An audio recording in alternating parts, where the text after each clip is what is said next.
E vamos a um dos momentos mais aguardados deste nosso primeiro dia. Aquele momento onde a gente recebe um convidado sempre muito especial, que vai nos trazer reflexões, provocações, e vai dar o pontapé inicial aí em muitas reflexões importantes para esse dia. Então, por isso, eu peço uma salva de palmas muito carinhosa e calorosa para o professor Júlio Furtado. O professor Júlio Furtado é pedagogo, psicólogo, professor de geografia, mestre e doutor em educação, diplomado em psicopedagogia, idealizador do canal Sala de Professores no YouTube, ex-reitor universitário, autor de diversos livros e artigos. Já proferiu mais de 2.500 palestras em mais de 1.500 cidades brasileiras e cursos para professores no Chile, na Argentina, no Uruguai e em Portugal. Ele é consultor educacional, palestrante, escritor, professor de pós-graduação e ensino básico. E na palestra de hoje, que ele vai falar com a gente sobre liderar para transformar. Pessoas no centro de processos com propósitos. Essa palestra é a nossa palestra magna e propõe refletir sobre a liderança como elemento estratégico para a transformação das políticas públicas educacionais, destacando que mudanças sustentáveis só se consolidam quando as pessoas estão no centro das decisões e os processos são organizados com intencionalidade e propósito coletivo. No contexto da gestão educacional, a liderança é comprometida como uma prática relacional baseada no diálogo, na escuta e na corresponsabilização capaz de alinhar planejamento, gestão e ação pedagógica para garantir uma educação com qualidade, equidade e justiça social, fortalecendo equipes, instituições e sistemas municipais de educação. Com vocês, com muito carinho, professor Júlio Furtado.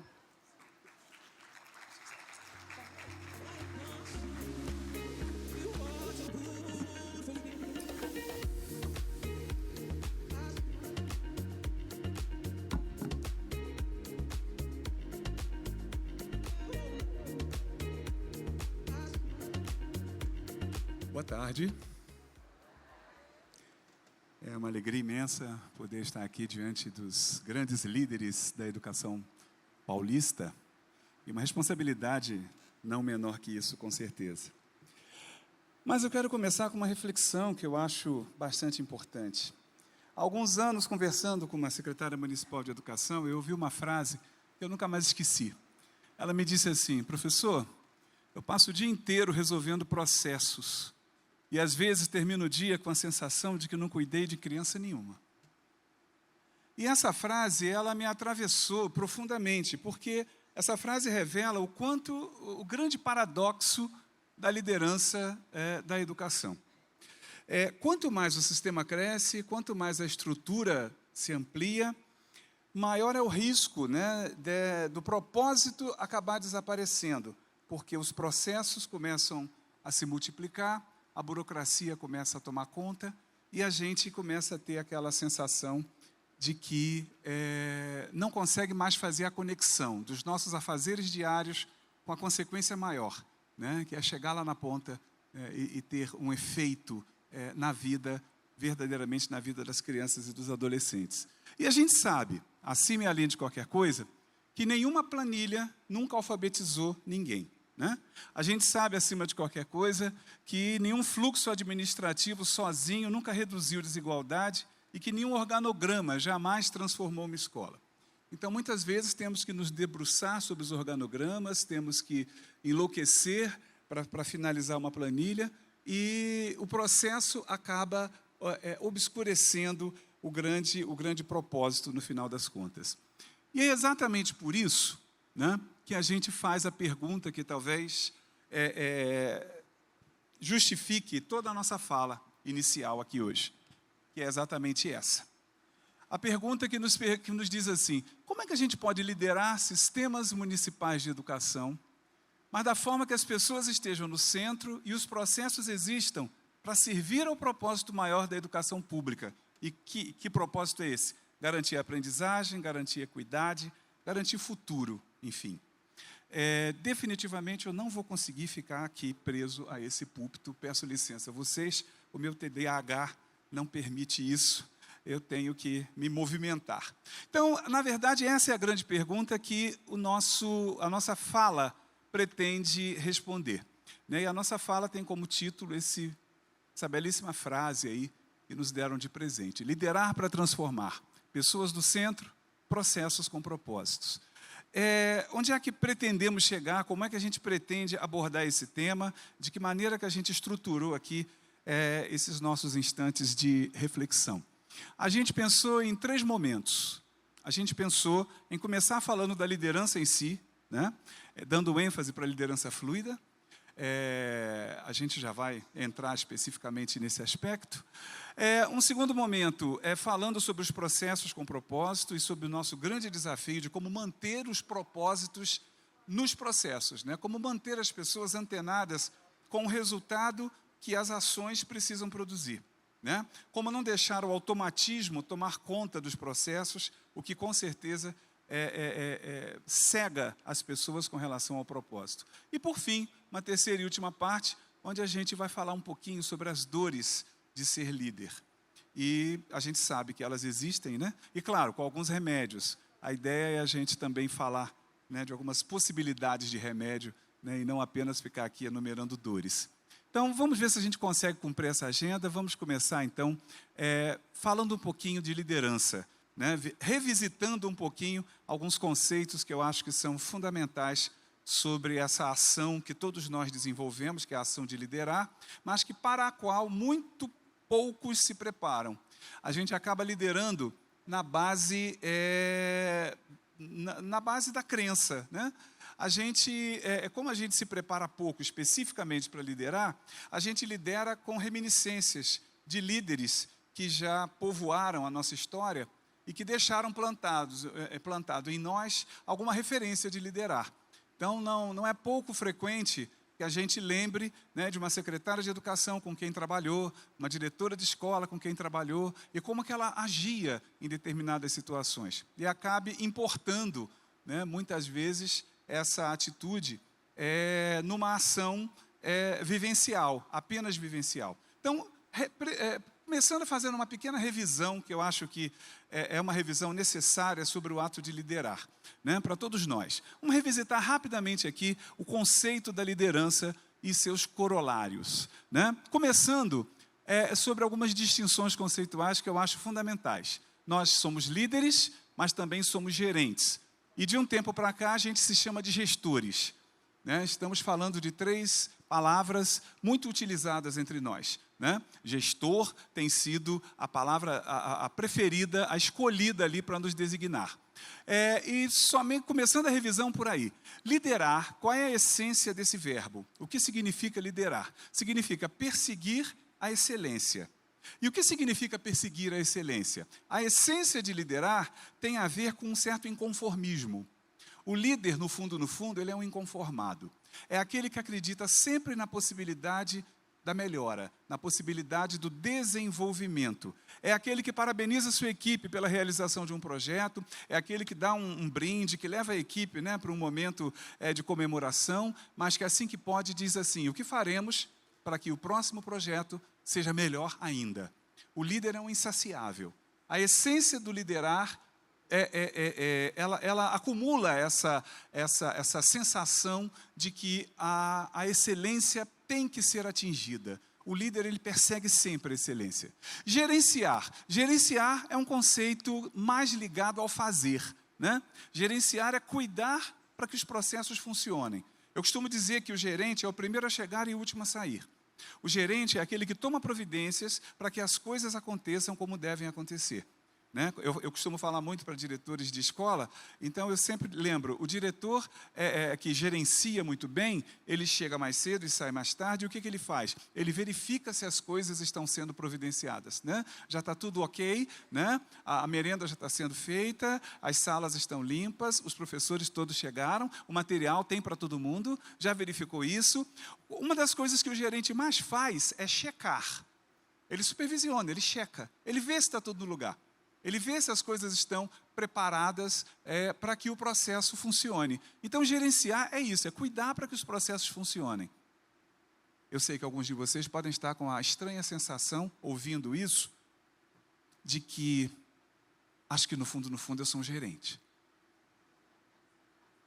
Né? Eu senti um fluido vindo da plateia, mais ou menos assim, eu acho que eu sou um gerente municipal de educação, será? Porque, meu Deus, como eu me pego fazendo exatamente isso que você acabou de dizer, né?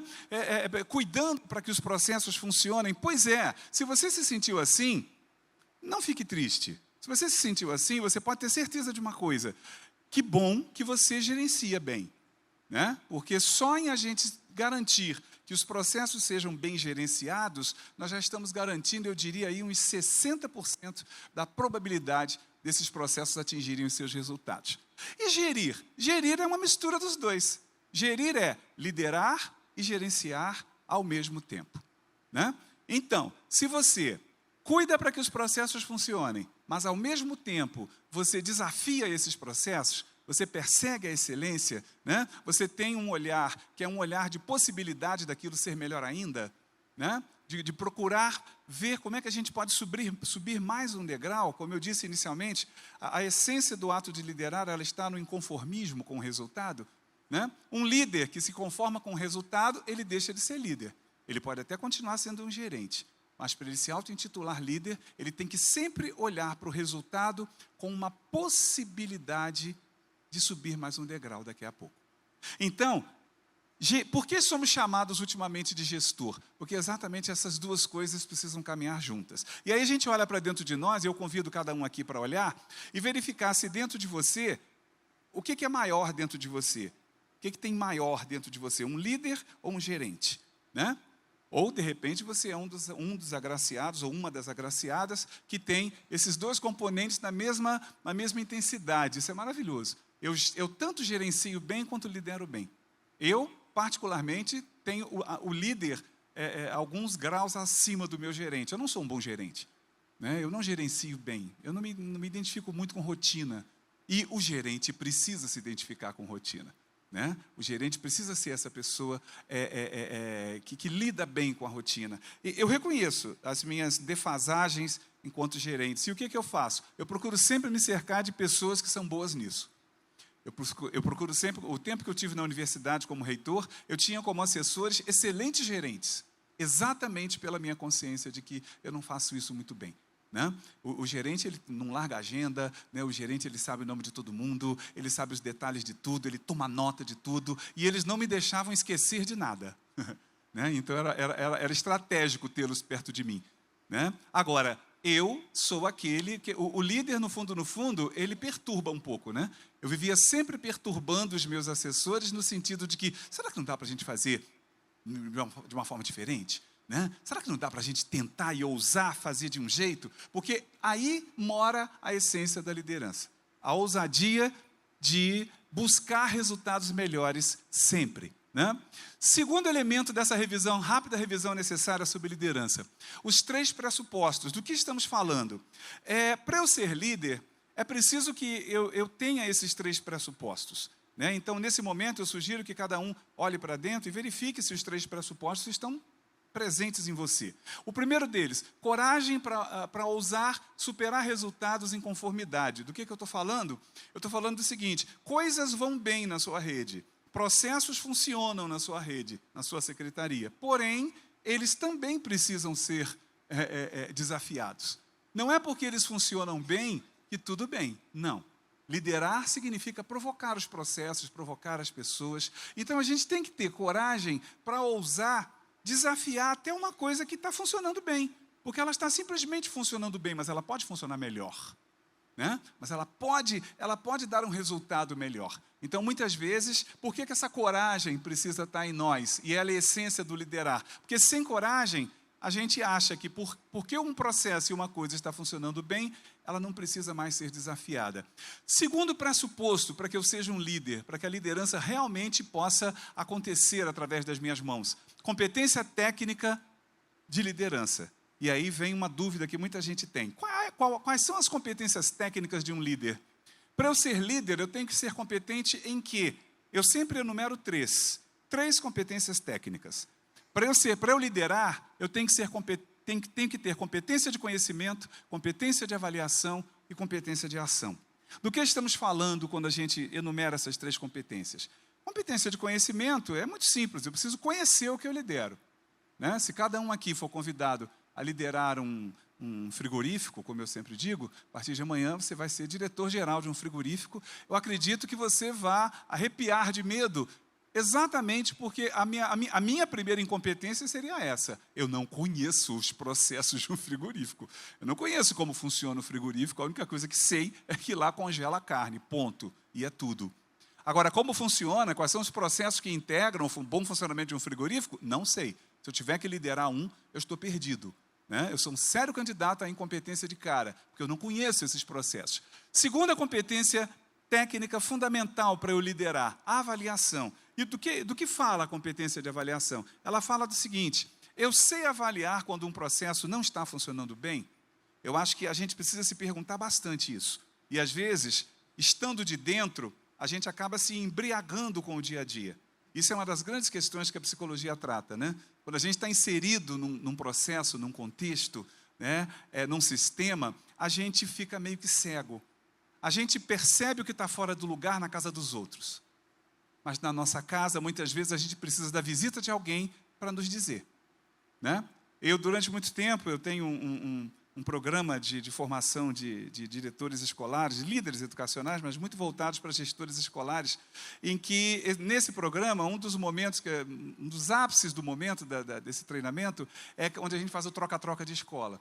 Né? E o troca-troca de escola é um momento que as pessoas ficam muito preocupadas, porque é exatamente para isso. Durante um dia, você vai gerir a escola do outro. E você vai gerir a minha, você vai gerir a do outro e tal. E por que esse troca-troca de escola? Exatamente para que, ao final do dia, você possa preencher um relatório claro de todas as coisas que você observou, que possa ajudar o seu colega dali a enxergar uma coisa que ele não está enxergando. E é impressionante como que o resultado é interessante. Né?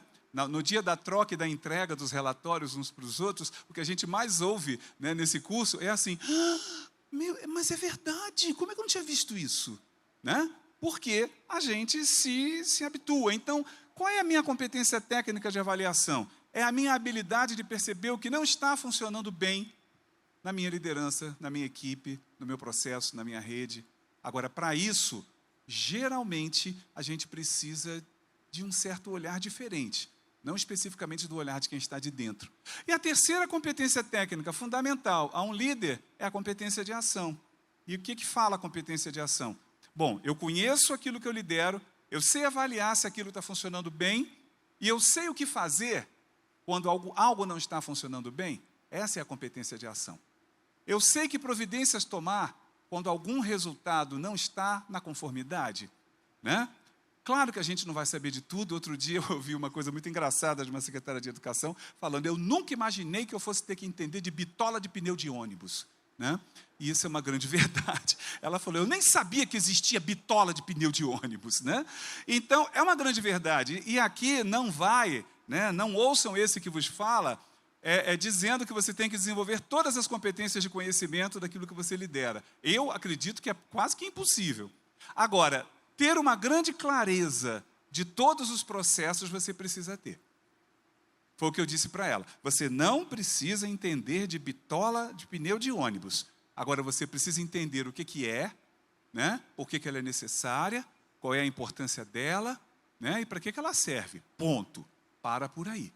Né? Você não precisa saber cozinhar muito bem, mas você precisa entender do processo básico de preparação das merendas.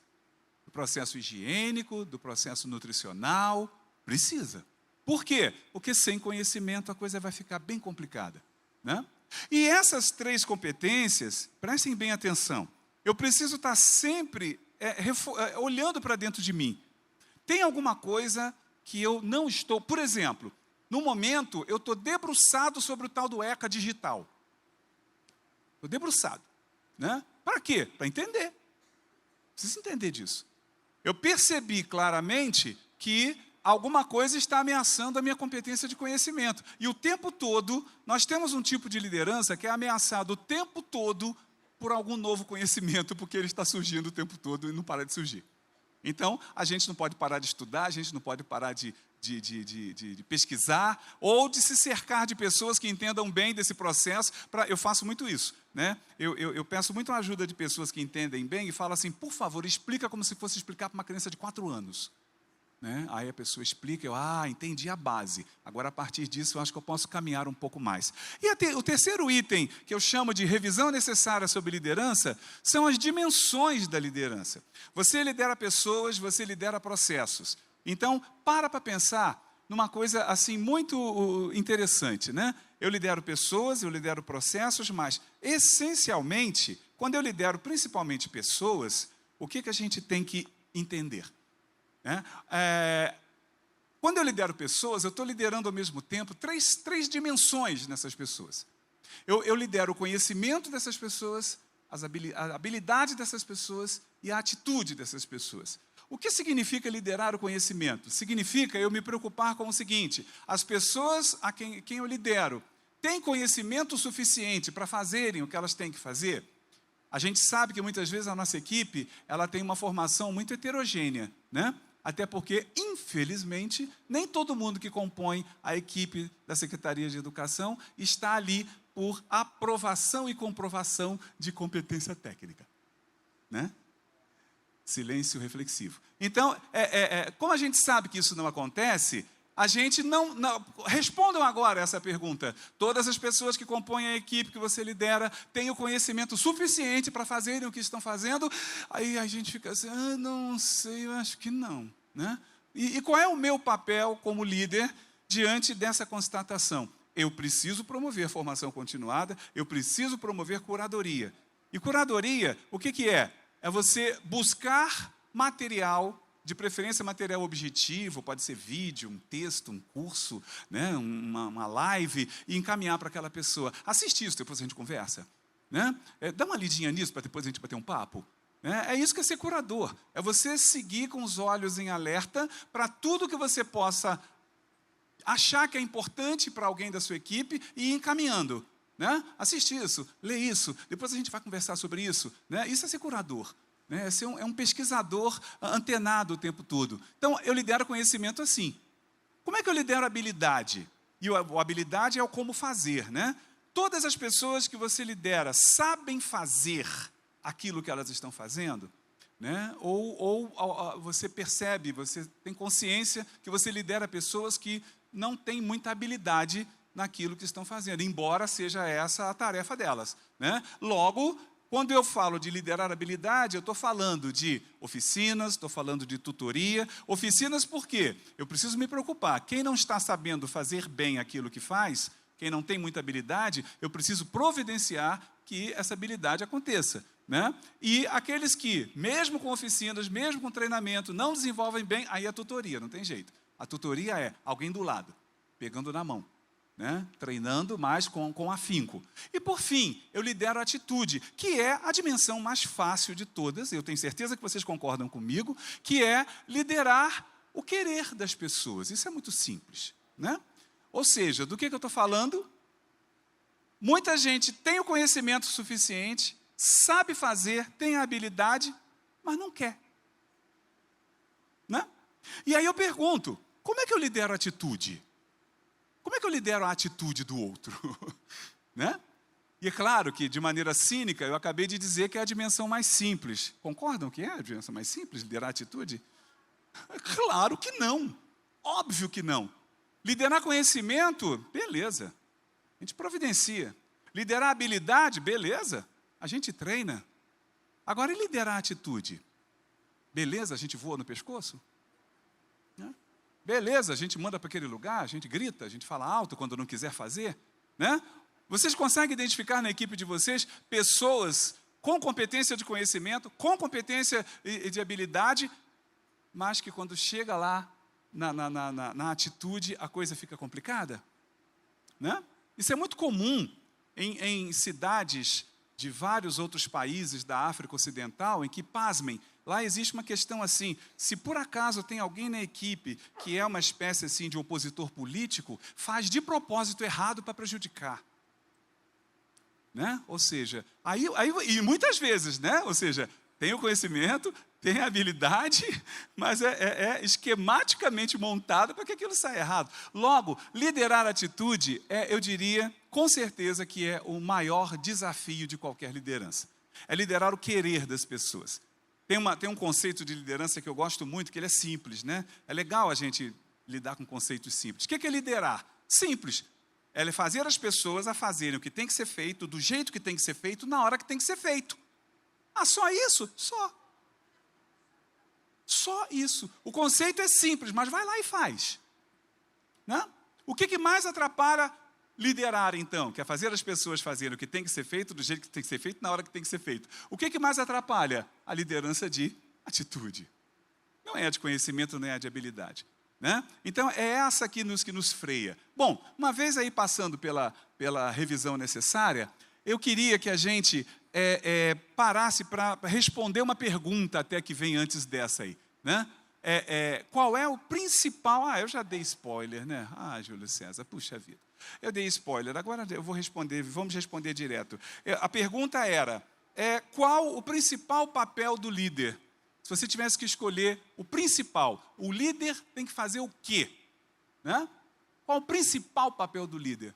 E o principal papel do líder, ele é muito simples, gerar resultado. É para isso que existe líder. Líder existe para gerar resultado.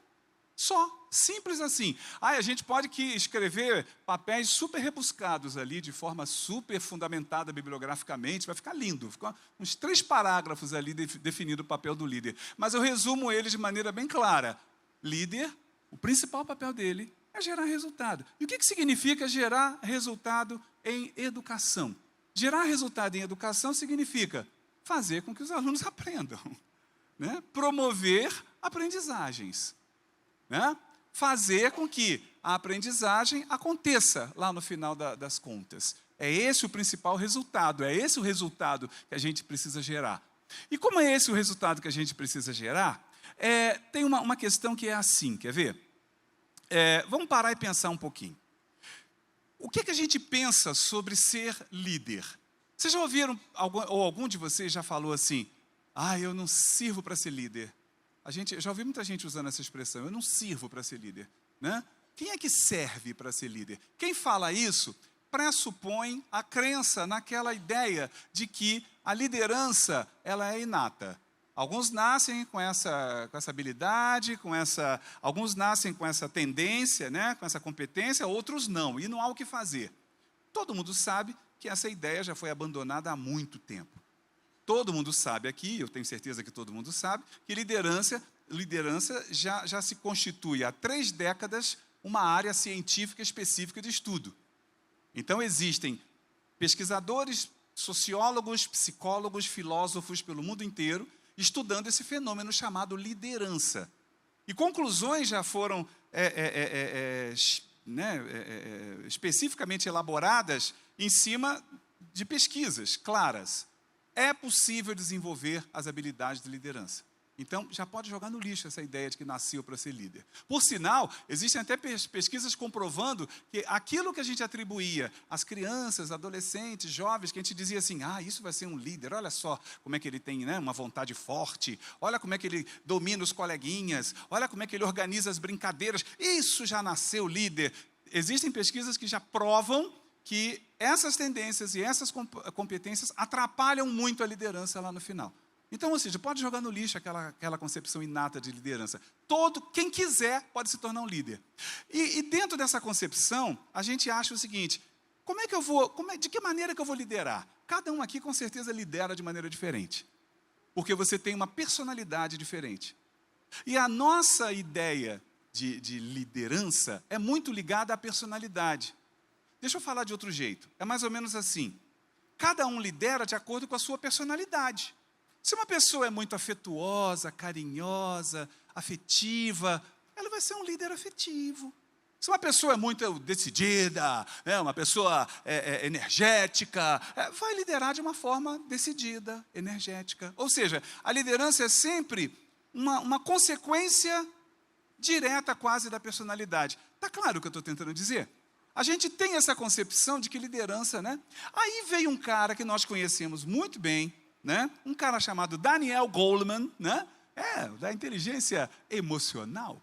Veio um cara chamado Daniel Goleman, especificamente do ano de 2002, 2001, que ele começou a pesquisa, e implementa uma pesquisa sobre liderança muito interessante. Durante 6 anos, ele acompanhou 2.000 líderes.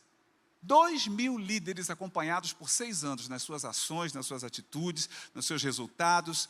E ele chegou a uma conclusão muito, muito, muito interessante, né? Vamos parar e pensar um pouquinho. Muitos gestores supõem, como a gente já viu aqui, erradamente, que o estilo de liderança tem mais a ver com a personalidade do que com uma opção estratégica. Daniel Goleman chegou a essa conclusão. E ele descobriu, depois dessa pesquisa longa, né, de 6 anos, observando 2.000 líderes de todas as áreas, quais são os líderes mais eficazes. Ele descobriu 6 estilos. 6 estilos nesses líderes que funcionavam bem, né? Dos 2.000, não lembro bem do número, mas foi em torno de 23% dos 2.000 que ele separou e falou, nossa, são todos efetivos. O que eles têm? De que maneira eles agem na sua liderança que funciona? Ele identificou esses 6 estilos básicos, são eles. Ele identificou o estilo coercitivo, né? O estilo coercitivo. Ele identificou o estilo visionário, o estilo afetivo, o estilo democrático, o estilo modelador e o estilo treinador, ou coach, né? Não gosto muito desse nome coach, não, mas né, já até acabou a moda também, né? Já subiu e já caiu também. Mas é assim, o estilo treinador. Ele observou que esses 23% desses 2.000 líderes que ele passou acompanhando durante 6 anos, que funcionavam, eles tinham esses estilos de liderança presentes. Todos os 23% tinham todos os 6 estilos? Não. Mas todos tinham vários. E aí ele chegou a uma conclusão. Deixa eu dizer uma coisinha para vocês. Essas telas já estão todas lá no meu Instagram, tá? É Prof. Júlio Furtado. Quem quiser me acompanhar, sinta-se à vontade, vai ser um grande prazer.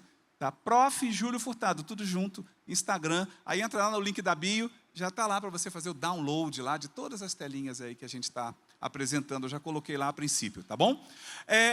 De cada um desses estilos, ele chegou a descrever os estilos, né? O estilo coercitivo, o líder coercitivo. Esse é muito conhecido por nós, né? O líder coercitivo, ele é aquele líder que acabou, só ele fala e acabou, ninguém mais fala, né? Eu estou aqui para dizer o que você tem que fazer e você está aí para obedecer o que eu digo, ponto, né? Ou seja, esse estilo de liderança é lindamente chamado de liderança coercitiva, né? Exige liderança imediata, não tem diálogo, né? Apenas define as coisas e acabou, é assim, né?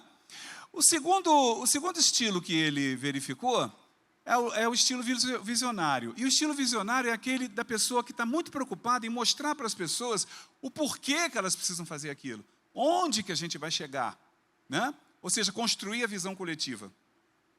Construir, olha, nós daqui a 3 anos, daqui a 2 anos e meio, nós queremos deixar uma Secretaria de Educação organizada, nós queremos deixar uma cidade com resultados excelentes, né? Nós queremos chegar ao final do nosso mandato. Então, o líder visionário, ele está o tempo todo mostrando onde é que a gente quer chegar, né? Ele está mostrando lá, está vendo? Em cima daquela montanha, é para lá que nós vamos, né? E esse estilo de liderança foi identificado lá por Goleman. O terceiro foi o líder afetivo. Daniel Goleman identificou claramente a liderança afetiva. E essa é aquela liderança preocupada em estabelecer ligações emocionais, em estabelecer harmonia. O líder afetivo é aquele que pessoas acima de tudo, né? Pessoas acima de tudo, ele sabe o nome de todos, ele sabe datas de aniversário, ele sabe que a filha da menina está com problema de saúde, então ele passa lá na sala e pergunta antes, como é que está a menina? Está melhor? Né? E tal, tá, se precisar de alguma coisa, depois passa lá na sala. Ou seja, a relação pessoal, ela está acima e além de tudo ali, né? Pessoas acima de qualquer coisa. O líder afetivo, ele tem essa característica forte.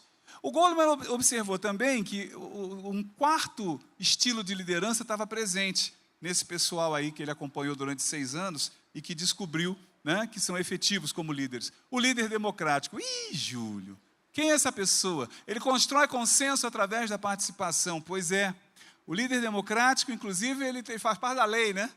Ele está na Constituição. A educação brasileira precisa ser gerida democraticamente. Isso não precisamos nem entrar em detalhe, né? O líder democrático, ele é quase que uma determinação legal. Precisamos liderar democraticamente, né? E me parece que isso também povoa o nosso bom senso, espero que sim. Né? É necessário que essa liderança seja democrática. Mas vamos falar um pouquinho sobre ela ali. Ela tem alguns contrassensos? Tem. A liderança democrática tem contrassenso, sim. Ela não resolve todos os problemas, ela não é só aspectos positivos. E quem faz uma liderança realmente democrática, na hora que a gente dá uma aprofundadinha ali, vai perceber que a coisa é complicada, né? Em alguns momentos. Pois é, ele também observou que existe o estilo modelador. E o estilo modelador, como é que é ele, hein? É aquela pessoa que pega na mão e diz assim, é assim que eu quero, você entendeu? Olha só, pula 2 linhas, tá? Aqui você muda a caneta de cor, isso. E eu quero exatamente nessa fonte, tá bom? Quando chegar aqui, não chega até o fim, muda de página, você entendeu? Então tudo bem, faça exatamente assim. E se não fizer assim, vai voltar. Então, o líder modelador, ele dá exemplo ali, ele está esculpindo, ele esculpe a pessoa e diz assim, é exatamente assim que eu preciso que a coisa aconteça. E, por fim, o Daniel Goleman identificou também o estilo treinador, né? A principal preocupação dele qual é? Desenvolver as pessoas. Ah, então não é parecido com o modelador? Não. O modelador não quer desenvolver as pessoas. O modelador quer que todo mundo seja ele. O modelador quer que todo mundo faça exatamente como ele diz. É isso que ele quer. Ele não quer desenvolver as pessoas. O treinador, sim. O treinador, ele mostra, treina e dá um espaço. Fala, faz do teu jeito. Mas isso precisa ser feito dessa forma. São bem diferentes, né? O objetivo dele é desenvolver pessoas. Esses foram os 6 estilos identificados por Daniel Goleman na sua pesquisa. E aí, a partir desses estilos, o que o Goleman entendeu? Talvez vocês não estejam vendo aqui embaixo, né? Deixa eu ver se eu consigo puxar aqui. Opa!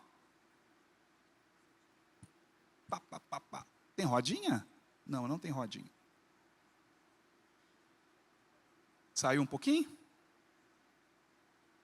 O que o Goleman entendeu nesse processo?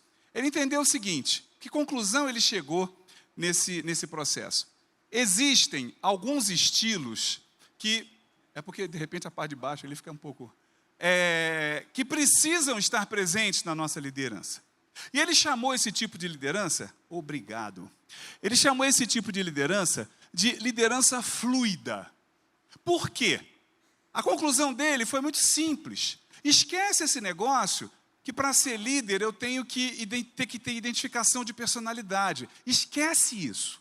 Para ser líder, você precisa desenvolver o máximo possível de estilos que você conseguir desses 6. Essa é a fórmula que o Goleman nos dá para sermos efetivos na gestão de pessoas.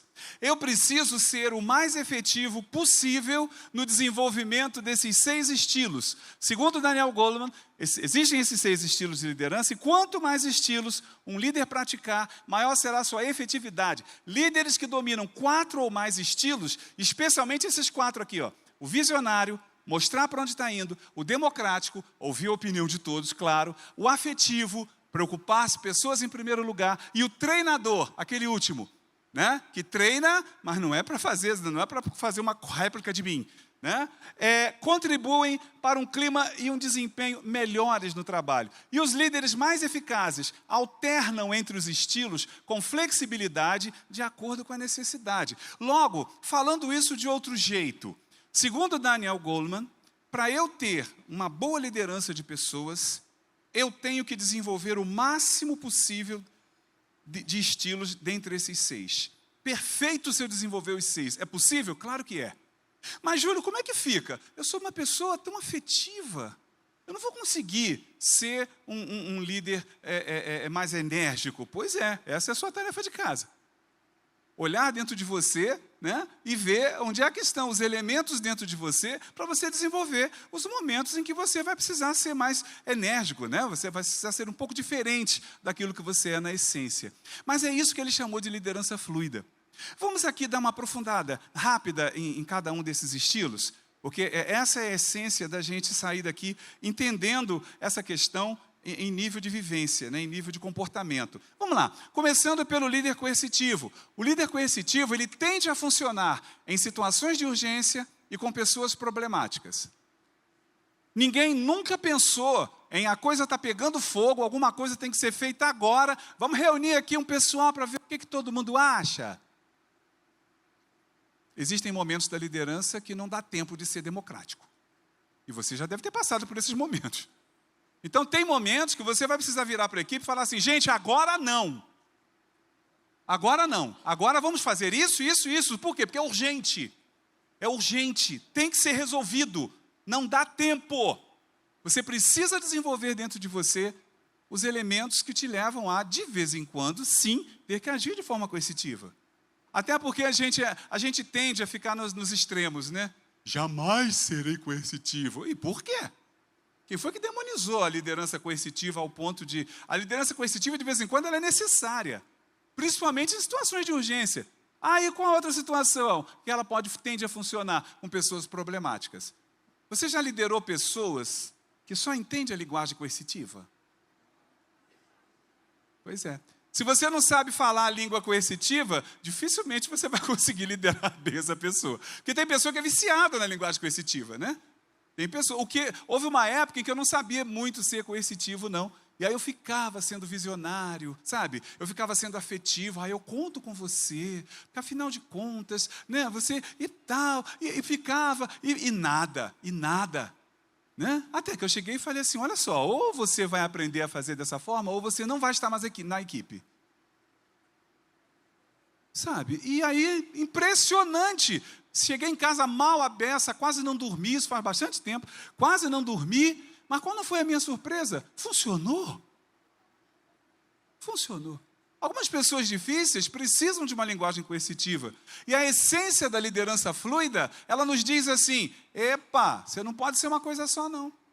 Você tem que ter estilos de liderança na manga se você quiser verdadeiramente liderar pessoas. Agora, ela traz problemas? Traz. A liderança que é muito coercitiva, ou que é só coercitiva, ela inibe a flexibilidade, ela desmotiva a maioria.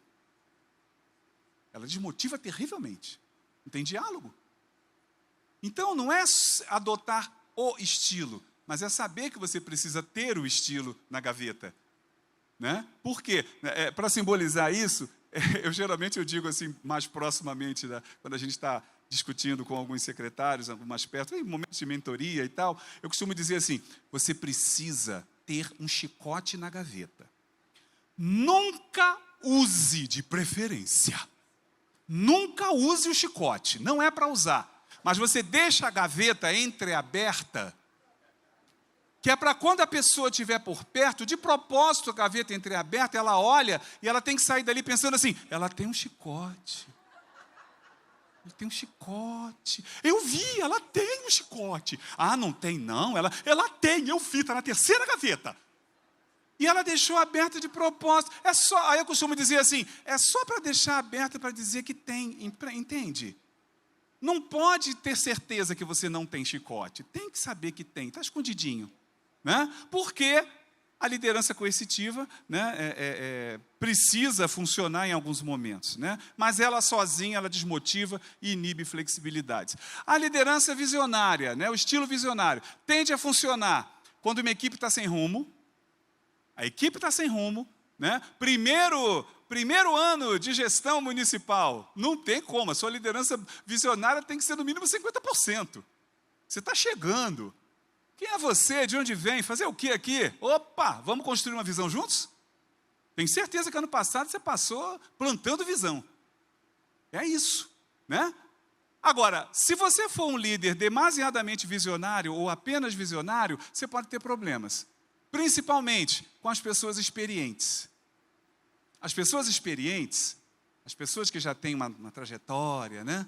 As pessoas que já têm uma história a contar, um trabalho realizado, elas geralmente não têm paciência para líderes visionários, não. Entendeu? Elas olham assim para você e falam, ensinar o padre a dizer missa quantas vezes? Né? Então a gente tem que tomar só um pouquinho desse cuidado aí. Mas é um estilo de liderança altamente positivo. O estilo afetivo. O estilo afetivo tende a funcionar para criar harmonia, para elevar a autoestima. Agora, tende a causar problemas. Por quê? Geralmente as pessoas muito afetivas são pouco assertivas. O que é ser pouco assertivo? Tem dificuldade em falar clara e objetivamente o que o outro precisa ouvir. A pessoa muito afetiva, ela dá uma volta imensa. Né? Às vezes, meu Deus, eu dei uma volta danada e não consegui olhar no olho e dizer assim, não está bom, você precisa fazer de novo. Tem essa dificuldade, geralmente, né? Segundo problema que a liderança afetiva pode trazer, se ela for, né, muito presente, geralmente o líder afetivo é muito compreensivo. Ele não sabe ele não sabe como resolver esse problema, entende? Ele compreende muito. Afinal de contas, é a harmonia, é a afetividade que está em primeiro lugar. Né? Aí ele compreende muito. Então, cuidado com o excesso da liderança afetiva nesse sentido. Líder democrático. Meu Deus, vou até descer para o púlpito, que eu acho que é mais formal, né? A gente chegar nesse momento. Líder democrático. Vamos lá? Tende a funcionar, claro, e tende a funcionar mesmo. Por quê? A liderança democrática permite flexibilidade. O que é isso? Ela permite que as coisas fluam de uma maneira mais interessante, atendendo à vontade realmente da maioria. Né? Reforça a responsabilidade de cada um. Por isso ela é uma liderança essencial. Agora, traz problemas? Claro que traz. Primeiro, há uma tendência, não estou dizendo que sempre, mas a liderança democrática, ela costuma atrasar a solução. Por quê? Porque todos precisam ser ouvidos, porque todos têm que ter o direito de falar, porque as coisas precisam ser discutidas, precisam ser, né, ou seja, tiradas ali, aprovadas e tal. E um outro problema, que talvez seja o problema mais crônico da liderança democrática, seja o inconformismo da minoria. O inconformismo da minoria é algo emocionante, né? Mas olha só, o que venceu, a vontade da maioria que venceu foi essa, mas tem sempre aquela minoria inconformada que vai trazer, né, com certeza, alguns problemas na hora de digerir resultados ali. Bom, aí, gente, vamos prestar atenção nessa liderança, porque, como a gente disse, ela é a nossa liderança oficial e precisa ser, mas a gente tem que ter cuidado. Ela traz vantagens, né? Constrói um ambiente de confiança, demonstra respeito a todos, incentiva o comprometimento de todo mundo, propicia flexibilidade e responsabilidade, inspira a visão realista. Agora tem as desvantagens, que a gente tem que estar muito atentos a elas. Pode trazer excesso de reuniões e ideias remoídas. A gente já não discutiu isso? Não, mas é bom a gente discutir mais uma vez. Né? Algumas decisões são tomadas com pouco embasamento, isso é um dos problemas crônicos, às vezes com pressa de decidir, né, e tal. Outro problema crônico da liderança democrática, dificuldade de consenso. Nossa Senhora, temos que buscar um consenso. Né? Demora na tomada de decisões importantes também, e a sensação de confusão e falta de liderança. Muita gente não se adapta muito à gestão. Não sei se você, como líder, já se deparou com pessoas assim, e fala assim, decide logo isso. Né? Mas o que eu faço? Não, a gente tem que aguardar o consenso, tem que discutir com todo mundo e tal. Aquelas pessoas impacientes que ficam com aquela... Quase foi, mas não foi. Aquelas pessoas que ficam com aquela sensação de confusão e de falta de liderança. A gente tem que ter esses cuidados. Né? E frequentes conflitos diante de divergências. Isso também é uma das questões que a gente precisa administrar bem, né, diante da liderança democrática. E eu não poderia deixar de falar dos vírus da liderança democrática.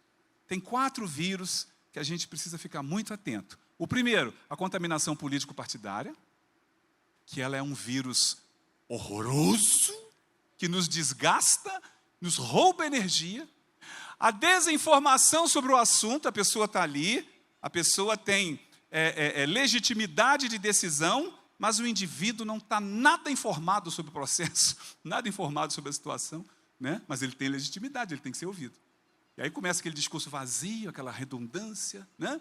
A falta de competência para compreender o assunto, mas é uma pessoa com legitimidade de voto também, né? Isso acontece muito quando a gente vai para a comunidade, né? Ou seja, tem que desenvolver uma linguagem possível que atinja a todo mundo, para que todo mundo saiba o que está votando, né? E a democratite, né? Democratite, gente, é uma síndrome que ataca muitas gestões democráticas. Alguns gestores acham que tem que discutir democraticamente até a cor do papel higiênico. Percebe? Até cuidado com a democratite. Achar que toda e qualquer decisão precisa ser coletiva. Gestão democrática não é isso. Gestão democrática é o que então, Júlio? Gestão democrática é definição de rumos, discutido amplamente, garantia de que todo mundo está participando, está falando, definição das diretrizes, os objetivos claramente definidos coletivamente e democraticamente, né? As questões essenciais discutidas e definidas. A partir do momento que isso foi feito, você, gestor, você, líder democrático, torna-se o capitão do processo. Ah, mas como é que eu capitaneio democraticamente um processo? Usando os estilos que você precisa usar. Mas e quando virarem para mim e falar assim, escuta, não esqueça que você é um líder democrático. Sim, eu estou sendo. Eu estou garantindo que aquilo que toda a maioria ou todo mundo decidiu seja implementado. Eu agora precisei ser um pouco enfático, sabe por quê? Porque o direito da maioria estava sendo ferido. Por isso que nesse momento eu fui mais enfático. Eu não estou ferindo a gestão democrática. Eu estou garantindo, né, aquilo que foi definido democraticamente. Então, a gente tem que ter um cuidado danado, né? E todos esses cuidados, porque os desafios são muitos. Os desafios são muitos. Criar um ambiente favorável, seguro, ter uma comunicação aberta e honesta, ter clareza, ter foco, argumentar, né, com a inteligência emocional, colocar um fim nas discussões, meu Deus, como isso é difícil às vezes, explicar as decisões e assumir algumas questões, né, para garantir que aquelas diretrizes e aqueles objetivos que foram definidos democraticamente aconteçam. Então, a gente tem que ter uma clareza muito grande nesse sentido. O líder modelador, como a gente já disse, né, ele é aquele do tem que fazer do jeito que eu faço, tem que fazer do jeito que eu quero. Ele tende a funcionar? Sim. Se você tem pessoas automotivadas e com pessoas muito competentes. Então, a pessoa é muito competente, a pessoa, né, tá legal, consigo fazer exatamente como ele quer, e isso acaba suprindo o ego de algumas pessoas, né? Algumas pessoas com um líder modelador acabam, né, se tornando assim, se sentindo muito importantes, né? Mas traz problemas sim. Gera sobrecarga e muita frustração e gera falta de espaço para a realização do ser humano. Todo mundo precisa ter a sensação de estar fazendo alguma coisa do seu jeito. Nunca esqueça disso. Quando eu falo para coordenadores pedagógicos, eu falo assim, lembra da Constituição? Todo mundo aqui sabe de cor e salteado o que é autonomia pedagógica, não é isso? Lembre-se disso. Então, você tem que trabalhar sabendo gerir essa questão. As pessoas precisam ter a sensação de que elas estão fazendo alguma coisa da forma que acreditam. Então, o que precisa ser amarrado? Resultado. E resultado precisa ser amarrado. Tem gente que quer amarrar, sabe o quê? Processo. Metodologia. Estou aqui para dizer como vocês vão dar aula. Não, você não está aqui para dizer como elas vão dar aula. Você está aqui para dizer que resultados elas têm que obter. E você vai dar algumas sugestões de caminhos que elas podem seguir. Mas é claro, se você tem um caminho melhor que esse, siga o seu. Porque o que eu preciso é desse resultado ao final. Agora, em que você tem que ser bom? Você tem que ser bom em acompanhar resultados, em monitorar resultados. E o que eu faço com aquele que não atingiu o resultado? Você chama e fala assim, olha só, eu respeitei a sua autonomia, mas o seu resultado não aconteceu. Então agora a sua autonomia acabou. Vamos sentar que eu vou te dizer exatamente um outro jeito de você fazer, porque o resultado tem que aparecer. Percebe? E a gente tem que ter essa clareza, senão a gente acaba tropeçando na gente mesmo, né, na hora de liderar. E por fim, o líder treinador, né, que como a gente já sabe, ele tende a funcionar com pessoas conscientes e tende a funcionar com quem quer melhorar. Nossa, quem quer melhorar e tem um líder treinador, uhul, vai que vai. Porque ele está sempre pegando na mão, dizendo como é que é, né, incentivando. O que deu errado aí? Vamos ver o que deu errado. Isso, então vamos lá, vamos ver como é que a gente pode fazer. E o que você percebe? Beleza, então na próxima vez, que cuidados você vai tomar? Maravilha. Nossa, quem quer melhorar, vai em frente. Né? E agora não funciona com os resistentes à mudança. Porque eles são resistentes à mudança. A coisa explica por si só. Né? Se são resistentes à mudança, não são passíveis de treinamentos, né, por esse líder treinador. Essa tabelinha, eu tenho uma sugestão para vocês. Minhas queridas e meus queridos líderes educacionais municipais do estado de São Paulo. A minha sugestão é, imprima, por isso, vá lá no @Prof. Júlio Furtado, né? Baixa ela ou fotografa, como quiserem melhor. Essa tabelinha vale ouro. Né? Por quê? Já observaram ela. Os 6 estilos e ali o modus operandi de cada um, o estilo de cada um, resumido em uma frase, competências de inteligência emocional subjacentes a cada um, quando que o estilo funciona melhor e o impacto geral no clima. Fiquem atentos aos estilos, aqui, ó, ao estilo modelador, negativo, e ao estilo coercitivo, negativo. Ou seja, o impacto geral no clima é negativo. O que eu estou querendo dizer com esse? Fiquem atentos a isso. Eu estou querendo dizer assim, você tem que ter esse estilo razoavelmente desenvolvido, que em algum momento você vai precisar ser coercitivo. Alguma emergência você vai ter que liderar.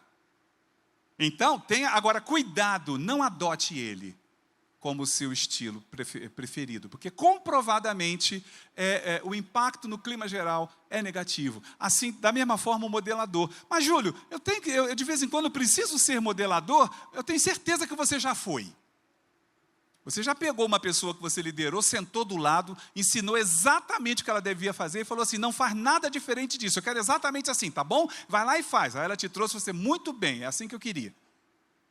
Ah, mas você é assim sempre? Não, mas naquele momento precisou ser. Então, de vez em quando, a gente precisa ser modelador. Mas cuidado, se você for modelador com muita insistência, você vai estabelecer um clima negativo na sua equipe. E o restante, né? Eu gosto muito da frase, olha lá, o estilo de uma frase, o coercitivo, faça o que eu digo. O visionário, vem comigo. O afetivo, as pessoas em primeiro lugar. O democrático, o que você acha? Né? O modelador, faça o que eu faço agora. E o treinador, experimenta isso. Né? Eu gosto muito inclusive eu tenho, imprima, faz um quadrinho e coloca na frente da sua mesa. Porque isso vai estar o tempo todo lembrando a você, caramba, qual estilo eu estou precisando desenvolver mais, né? Nesse sentido. Agora, um caminho paralelo, tá? Um caminho paralelo. Ao mesmo tempo que você desenvolve em você cada um dos 6 estilos de liderança que o Daniel Goleman sugere a partir da pesquisa dele, para que você tenha uma liderança fluida verdadeiramente, e para que isso funcione com pessoas, ao mesmo tempo tenha um caminho paralelo, é aquele que eu já sugeri aqui. Componha uma equipe com membros que dominem estilos de liderança que você não domina. Por exemplo, toda a equipe que trabalha comigo é muito afetiva. Já denunciei qual é o meu ponto fraco dos 6. Eu já sou melhor a beça, tá? Eu era de 0 a 10, eu era 3 no estilo afetivo. Eu hoje já sou 5. Para mim, isso é uma evolução e tanto. Eu já sei o nome de todo mundo que eu lidero, eu já me preocupo com isso, eu já me corrijo quando eu falo, eu fui frio demais. E a minha equipe, nossa senhora, minha equipe é melosa. Eu preciso de uma equipe melosa, porque eu não sou. Percebe? Agora, por que funciona? Porque eu tenho clareza e consciência das minhas forças e fraquezas. Autoconhecimento é necessário. Eu preciso de alguém afetivo do meu lado. Porque quais são os meus mais fraquinhos ali? Né? O afetivo é bem fraquinho. Você quer ver outro também, que infelizmente, eu estou treinando bastante, mas o treinador. Né? Não sei se é por causa da idade também, eu já fui bem melhor líder treinador. Né? Mas a idade vai chegando, eu pensei que a paciência fosse aumentando, mas comigo não está aumentando não.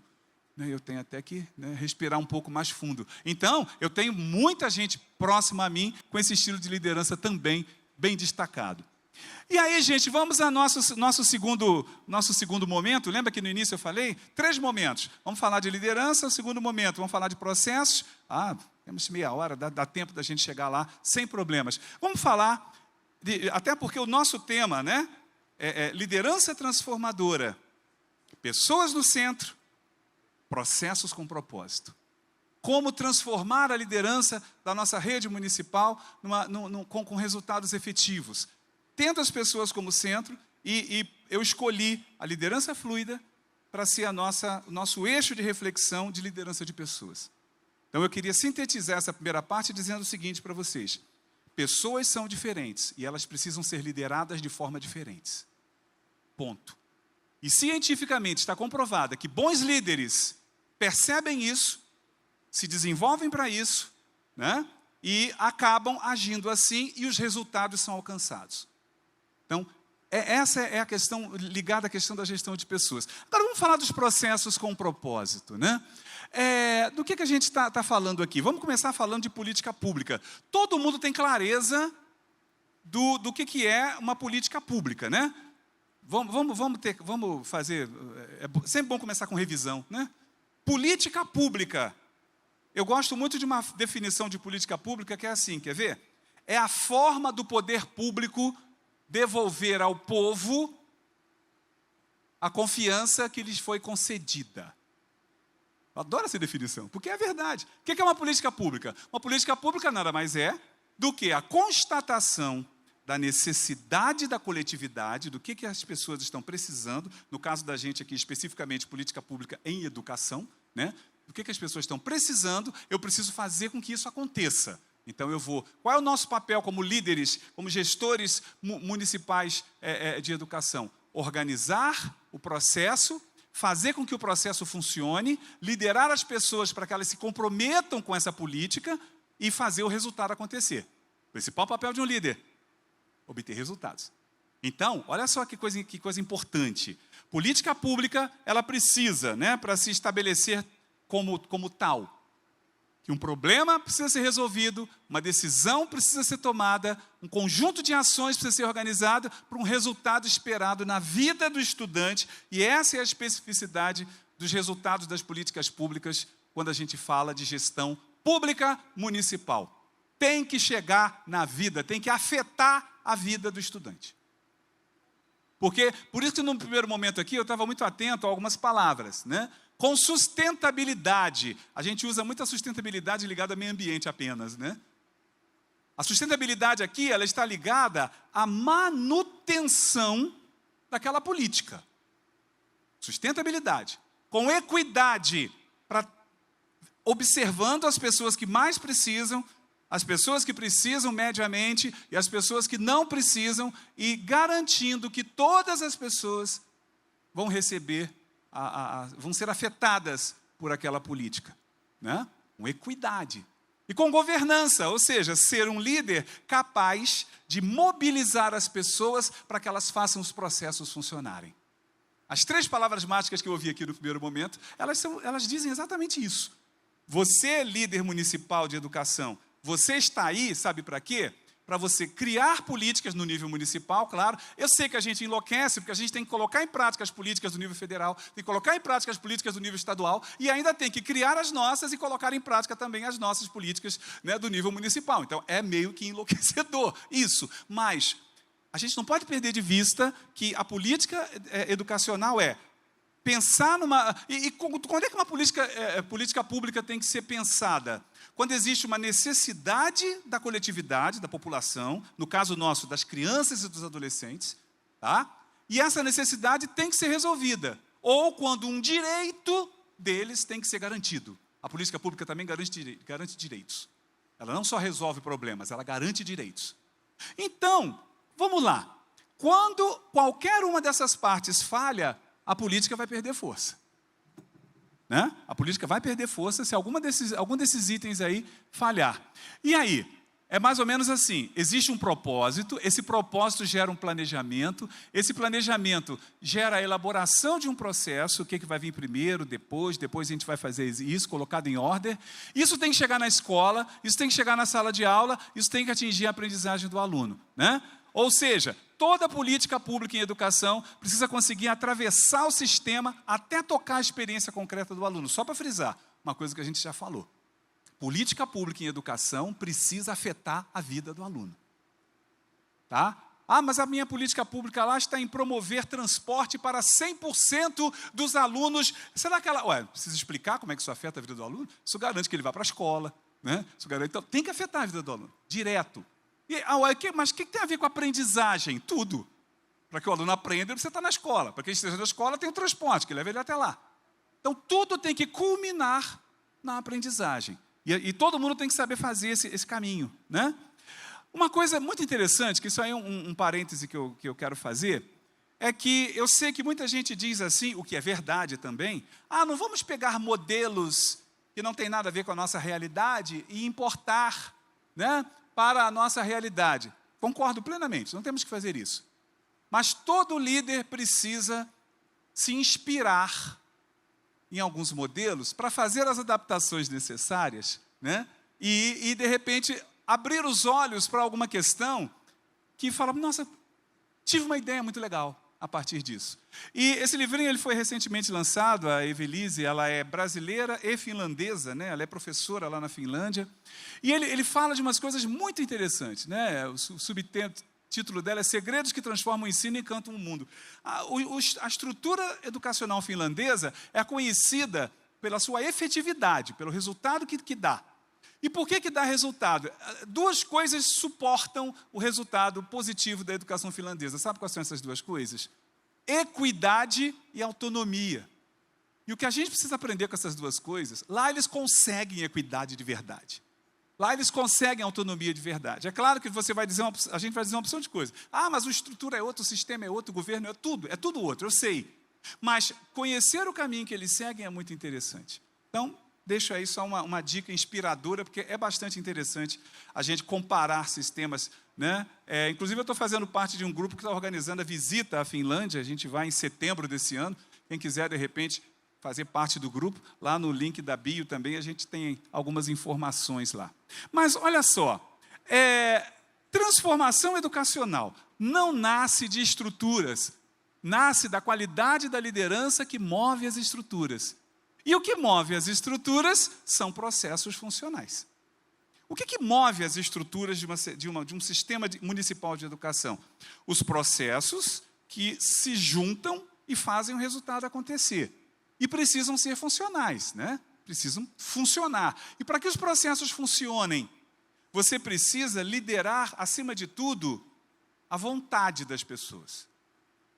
Por isso a gente fez a revisão inicial. Você lidera o saber, a habilidade e a vontade. São as 3 dimensões que a gente lidera nas pessoas. Para que os processos funcionem, a gente não pode liderar só o conhecimento e a habilidade. Tem que liderar a vontade junto. E eu só consigo liderar a vontade do outro fazendo esse outro se sentir parte do processo. A gente lidera uma coisa muito complicada. Não sei se vocês já pararam para pensar nisso. A gente não, porque no momento eu não estou liderando, né, eu não sou um líder público no momento, por sinal sou um líder privado. Mas, como líder público, eu lidero uma coisa que não é fácil. Eu lidero a vontade do outro para construir alguma coisa que é para todos. Percebe? Eu lidero no outro o compromisso humano com a coletividade. Eu posso garantir que todo mundo que você lidera tem esse compromisso já inato dentro dele? Não pode. Tem pessoas lá por múltiplos interesses. Porque não conseguiu coisa melhor, né, porque foi só uma indicação, porque não tinha espaço na escola, aí foi, né, ou seja, readaptada e acabou na Secretaria de Educação. Então, você acaba liderando, você tem que liderar aquele elemento que é a dimensão mais complicada de todas, que é a vontade das pessoas, né? E, falando de processo, vamos pensar sobre essa palavra, processo. A gente usa também muito palavras que às vezes a gente reflete pouco sobre o seu significado. Processo, aí eu gosto muito de fazer esse exercício que eu vou propor aqui agora para vocês. É o seguinte exercício, eu coloquei vários conceitos de processo. Exercício simples, todos são corretos. Processo é o caminho organizado que transforma uma decisão da secretaria em resultado real na escola e na vida do estudante. Olha que bela definição de processo. Mas eu tenho outra. Processo é a sequência de ações que faz uma boa ideia sair do papel e chegar até o estudante. Isso também é a definição de processo. Quer ver uma terceira? Processo é a forma intencional como a secretaria organiza pessoas, recursos e etapas para garantir que uma política pública aconteça de verdade. Esse é o mais pomposo, esse é o mais bonito. Esse é o que merece mais ir para o quadro da parede. Né? Ele é completíssimo. Mas os de cima falam a mesma coisa. Você quer ver um que eu gosto muito também? Processo é o caminho organizado entre a decisão do gestor e a vida do estudante. Quando você diz assim, temos que melhorar os resultados da alfabetização ao final do 2º ano. Pronto, detectou um problema. Vamos então criar uma política pública municipal nesse sentido. Pronto, você já deu o primeiro passo para a ação. O que faremos? Pronto, você já iniciou o desenho de um processo. Né? Pessoas vão ter que estar aqui dentro dessas caixinhas para fazer isso chegar lá no estudante, para fazer eu pegar o resultado do ano que vem e ver, nossa, aumentou o percentual de alunos, né, leitores fluentes. Tá? Bom, nesse sentido, sem pessoas comprometidas, o processo vira burocracia. Mas com propósito, ele vira transformação. O que é essa coisa de falar processo com propósito? Significa você está lembrando o tempo todo as pessoas o propósito daquilo, o para que ele está fazendo aquilo, o onde é que, qual a importância daquilo. Né? Um exemplo bem prático aí. Vamos pegar uma política pública, toda política pública só se concretiza através de processos com propósitos e bem estruturados. Vamos lá, alimentação escolar, né? Merenda escolar. Aí a gente tem aí um desenho, só para exemplificar, de 5 setores que são necessários para fazer esse objetivo chegar lá no aluno. O setor 1, de planejamento de cardápios, né? Realização e planejamento por nutricionistas de cardápio. O setor 2, que é o de compras. O de 3, que é a estocagem. O 4, que é a preparação da merenda. E o 5, que é a distribuição da merenda mesmo, que é o consumo da merenda, garantir que ela chegue lá, né, em quem deve. Tem gente que troca o setor 1 pelo 2, tá? Eu já vi muito isso em Secretaria de Educação, né? Não vem primeiro o cardápio, vem primeiro o que está barato. Né? Aí compra... E aí depois diz assim para a nutricionista, olha, tem isso, te vira e faz o cardápio. Então, às vezes a coisa é um pouco trocada, mas a ordem certa é essa, tá? O cardápio é sempre o primeiro passo, porque não faria sentido se não fosse, né? É ela que tem que falar assim, ela precisa disso, vitamina A, de sais minerais, de não sei o quê, de proteína, não sei o quê. Então, olha só, fiz um cardápio, então, por favor, me forneça esses ingredientes para que esse cardápio se torne realidade. Então, o caminho certo é esse. Agora, essa política pública só vai acontecer de verdade, só vai afetar a vida do menino, se todos esses setores funcionarem, se esse processo for funcional. E você tem pessoas no setor 1, pessoas no setor 2, pessoas no setor 3, que precisam se comunicar, que precisam colaborar entre si para que o resultado aconteça. Precisam estar comprometidas com esse propósito desse processo, que é manter todos os nossos alunos bem alimentados. De que forma isso se relaciona com a aprendizagem? Está mais do que comprovado, né? Que aluno mal alimentado não aprende.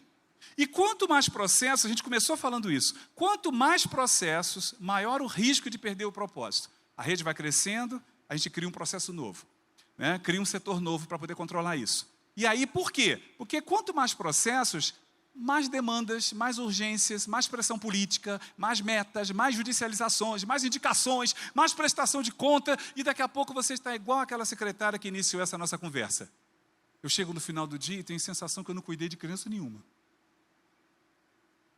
Só cuidei de processo, só cuidei de papel, só carimbei coisa. De vez em quando alguém tem que me lembrar, ei, você cuida de crianças, você cuida de futuros. Quando eu ouço isso, lembrei que eu cuido de futuros, lembrei que eu cuido de crianças. Isso não pode morrer em nenhum momento na nossa consciência, né? E aí, gente, qual é o nosso mantra? Vamos tirar um mantra daqui hoje. Né? Nenhuma política pública se sustenta sem uma liderança que cuide de pessoas e dê sentido aos processos. Esse é o nosso mantra. Nenhuma política pública se sustenta sem uma liderança que cuide das pessoas e dê sentido aos processos. Primeiro, dar sentido aos processos tem a ver exatamente com lembrar o tempo todo o propósito. E aí a gente tem que ser o chato. Não pode ter medo de ser chato, né? O cargo que todos nós ocupamos, que vocês ocupam, ele te dá autoridade, mas é você que tem que conquistar a confiança. Confiança não é dado pelo cargo, é dado... Quando alguém falou assim com você, essa é a nossa secretária de educação, e todo mundo te aplaudiu, falou, seja bem-vinda. Pronto, o cargo já te deu autoridade? Até te deu, mas o cargo não te deu respeito. A partir daquele momento, você tem que provar para aquelas pessoas que você tem condições de estar ali. Você pode estar ali, que você merece estar ali, que você tem, né? Então, aí sim, você vai começar o processo de conquista de confiança. E aí, gente, todo secretário de educação tem 4 papéis básicos para desenvolver, para que ele possa ser um bom líder. O primeiro deles, articulador de cultura. O segundo, mobilizador político. O terceiro, líder de aprendizagem da rede. E o quarto, guardião do propósito público. Você tem que estar o tempo todo se estudando para ver se você está cumprindo os 4 papéis, né? Vamos falar sobre eles? Vamos lá. A gente começa falando que você é um articulador de cultura.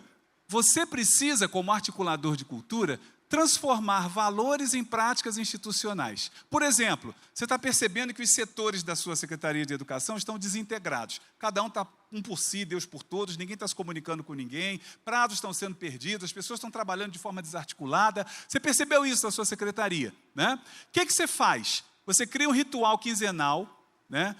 Cada líder de cada setor, quinzenalmente, vocês vão fazer uma reunião integrativa e nessa reunião, você vai, o tempo todo, cada setor vai ter que passar para o outro e você vai perguntar o tempo todo, o que isso que você está fazendo vai impactar lá no final na aprendizagem dos alunos.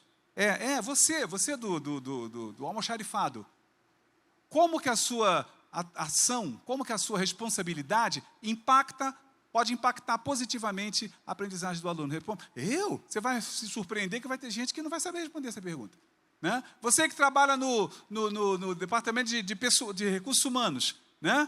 Quando você trata disso assim, em que o impacto da sua ação funcional, qual é o impacto da sua ação funcional lá na aprendizagem do aluno? Esse é um exercício muito bacana para se fazer. Você vai estar articulando a cultura do compromisso. Você atua como mobilizador político, né? Quando você pega um objetivo da Secretaria de Educação e transforma esse objetivo numa meta, uma causa do município. Por exemplo, você quer construir alianças para sustentar uma política pública, implementar uma política forte de alfabetização. Aí você articula prefeito, câmara, famílias, conselhos, universidades. Você transforma essa meta numa meta da cidade inteira, né? Numa meta do município. É aí que você se torna um líder político, um articulador político. Você não fecha a porta da secretaria e fala assim, essa é uma meta da Secretaria de Educação. Não, eu preciso do território para isso, eu preciso da interinstitucionalidade para isso. Vem cá, Secretaria de Saúde, eu preciso de você, porque em algum momento a gente vai precisar disso assim. Secretaria de Assistência Social, eu preciso de você. Vamos nos articular para isso? Vamos fazer um grande evento mobilizador para que todo mundo compre essa ideia como uma ideia coletiva do município? Mobilizador político. Líder de aprendizagem da rede. Mantém a aprendizagem como centro da gestão.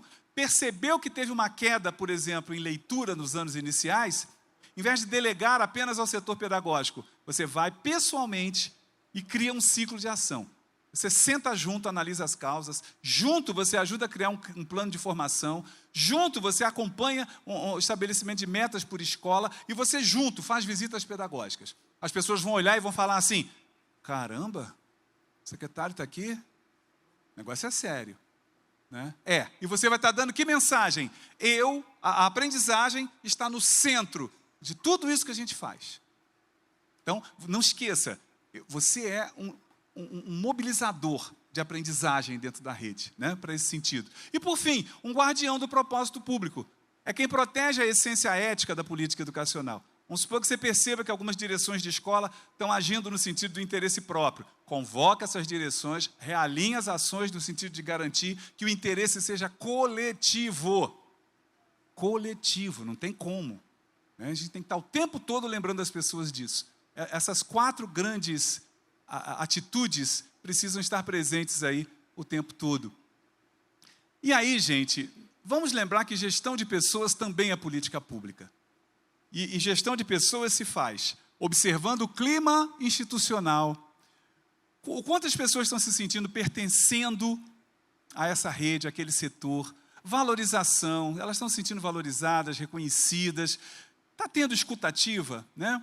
Ou seja, está tendo em algum momento, as pessoas estão se sentindo ouvidas, né? Está havendo esse processo de segurança psicológica, as lideranças estão precisando de algum desenvolvimento, como a gente disse aqui a princípio, a gente acaba exercendo e fazendo uma liderança muito na base do amadorismo, às vezes, né? da nossa própria história.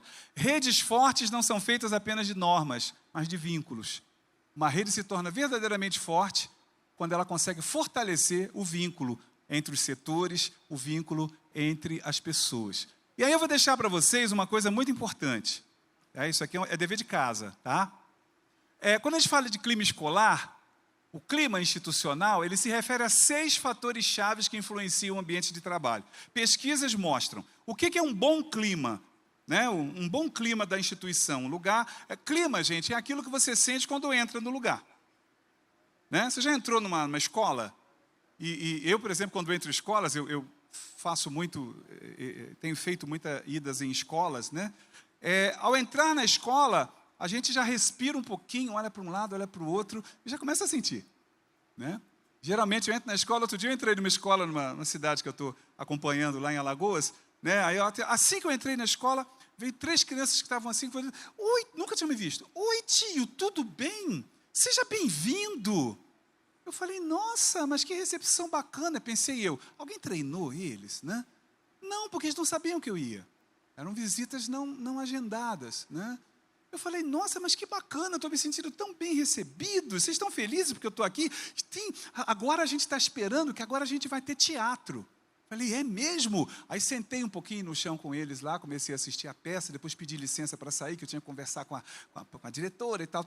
Mas só em entrar ali, só perceber as crianças, sabe? Não tinha ninguém correndo atrás. Então, você sente o clima, né? Clima é uma coisa assim. Quais são os fatores chaves que influenciam o clima? Flexibilidade. Sua equipe, as pessoas têm liberdade para inovar? Responsabilidade. As pessoas têm compromisso em entregar o melhor? Padrões de qualidade. As pessoas, quando fazem as coisas, elas capricham no nível de qualidade do que faz, ou embrulha e manda, né? Autoavaliação. As pessoas fazem o que tem que fazer, mas vão avaliando o seu desempenho. Você ouve coisas do tipo assim, eu estou te entregando isso agora porque é a data, mas eu não gostei do que eu fiz. Se eu tivesse mais uma semaninha, eu ia refazer isso. Nossa, é maravilhoso ouvir isso. E se puder dar mais uma semaninha, dê. Isso significa que a autoavaliação está funcionando. A pessoa já avaliou que não era bem aquilo que ela queria chegar, né? Tem consciência, as pessoas têm clareza com relação à missão e os valores, tem engajamento, ação em prol dos objetivos comuns. Então, está lá.